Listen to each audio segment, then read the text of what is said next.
Civil lines विधायक गोपाल शर्मा जी हैं, जो कि एसएमएस ट्रॉमा सेंटर में पहुंचे हैं। ये जो हादसा हुआ है, आप इसको जिम्मेदार कितना मानते हैं? क्योंकि यहाँ पर लापरवाही हुई है, शॉर्ट सर्किट की वजह से ये जो 8 मौतें हुई हैं वो देखने को मिल रही है। देखिए, लापरवाही कितनी हुई है, उसके लिए कौन जिम्मेदार है, ये जांच का विषय है। बिना जांच के किसी को दोषी ठहरा देना, वो या तो भगवान जानते हैं और या किसी ने विरोध करने का निश्चय कर लिया है।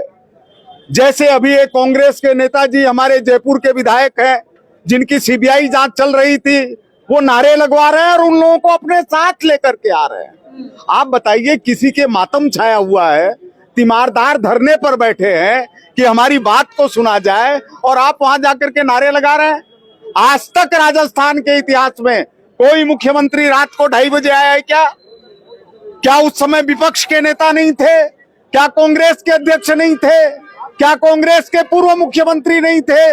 उनको किसी ने रोक रखा था कि 2:30 बजे मत जाओ, सुबह आराम से उठ करके फ्रेश होके नाश्ता करके जाना, ताकि दोपहर भी हो जाए तो भोजन करने के समय वापस आ जाना। विपक्ष कह रहा है कि ये हादसा नहीं है, हत्याएं हैं जो सिस्टम द्वारा की गई। अगर हत्याएं हैं, वो एफआईआर दर्ज करवाएं हत्याओं की। अगर वो हत्याएं हैं, एफआईआर दर्ज नहीं हो, कोर्ट में जाए, हत्याओं का मामला दर्ज कराएं, नामजद दर्ज कराएं। किसने रोका हुआ है? अगर वो हत्या मानते हैं और हत्यारों को जानते हैं तो वो चुप हैं, तो क्या मिले हुए हैं? ये जो हादसा हुआ है, इसमें चिकित्सा मंत्री गजेंद्र सिंह खींवसर की इस्तीफे की मांग कर रहा है विपक्ष, इसको लेकर आप क्या कहेंगे? हाँ, कर सकता है, मांग करने में क्या दिक्कत है, लेकिन जिसके घर के अंदर नितांत व्यक्तिगत 2 मौतें हुई है 2 महीने में, और जिनकी स्थिति आज पता नहीं क्या है और वो कहां पर हैं, अगर वो खींवसर हो, मान लीजिए छठी चल रही हो उनके परिवार के अंदर, तो हम कहें कि वो 5 घंटे में क्यों नहीं आए? संभव है ये?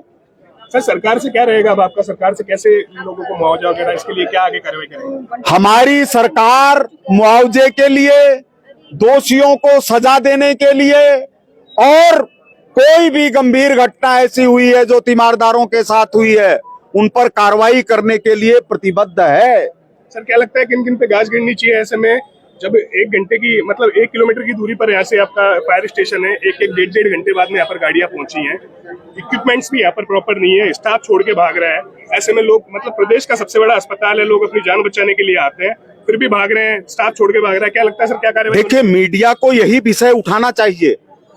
अगर वो डेप्थ में नहीं जाएगा, जो गंभीरता उस समय हुई है उसको प्रकाश में नहीं लाएगा, तो सरकार को भी पूरी जानकारी नहीं मिल पाएगी।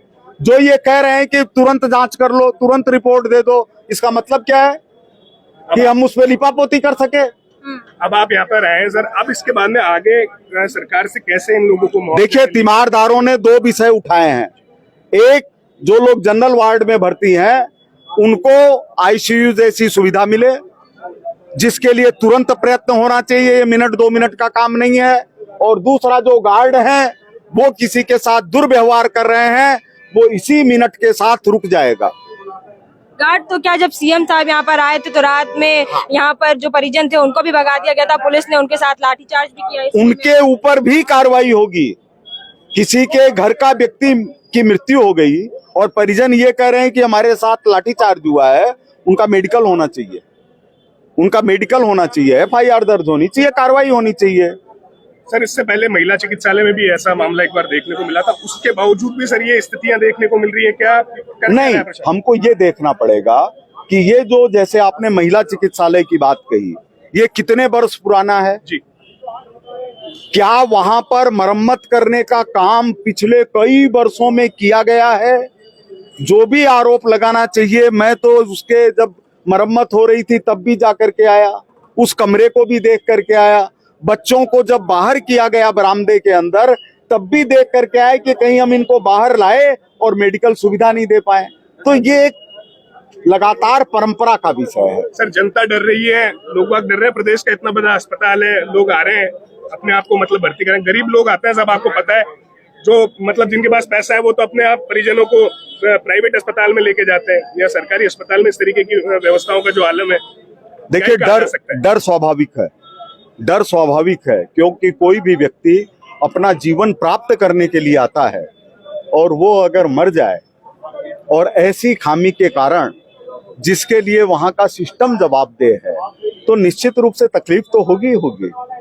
और इस डर को हम जिस तरह से भड़का रहे हैं, उससे उन लोगों की क्या हालत होगी जो हजारों लोग भर्ती हैं, उन लोगों की क्या स्थिति होगी। हम कहेंगे एसएमएस तो असुरक्षित हो गया, उसको आखिरी 4 दिन गिन रहा है, वो लेके भाग जाए क्या मरीजों को। इस समय तो ये कहने की जरूरत है कि हम सब लोग एकजुट होकर के समस्या का समाधान करेंगे। तो देखिए, अभी हमने गोपाल शर्मा जी से बात की है, जिन्होंने साफ तौर पर बताया है कि विपक्ष यहाँ पर मुद्दे को भड़काने की कोशिश कर रहा है और यहाँ पर विपक्ष खुद ही बैठकर नारेबाजी करवाने की पूरी कोशिश कर रहा है। जहाँ हम एक और देख रहे हैं, जब आधी रात को मुख्यमंत्री भजनलाल शर्मा यहाँ पर आए थे, तब परिजनों के साथ इसी रास्ते से भगाया गया था, उनको मिलने नहीं दिया गया था। लाठीचार्ज जैसी बातें हैं वो निकल कर आ रही हैं, जो कि अपने आप में बड़ी शर्मनाक बातें हैं वो निकल के आ रही है। और विपक्ष तो ये भी कह रहा है कि ये हादसा नहीं है, इस सिस्टम द्वारा करवाई गई हत्याएं हैं। आप देखिए आज की स्थिति की जितने भी अधिकारी हैं वो मेन गेट से नहीं आ रहे हैं, वो पीछे के गेटों से अंदर जा रहे हैं, क्योंकि जवाबदेही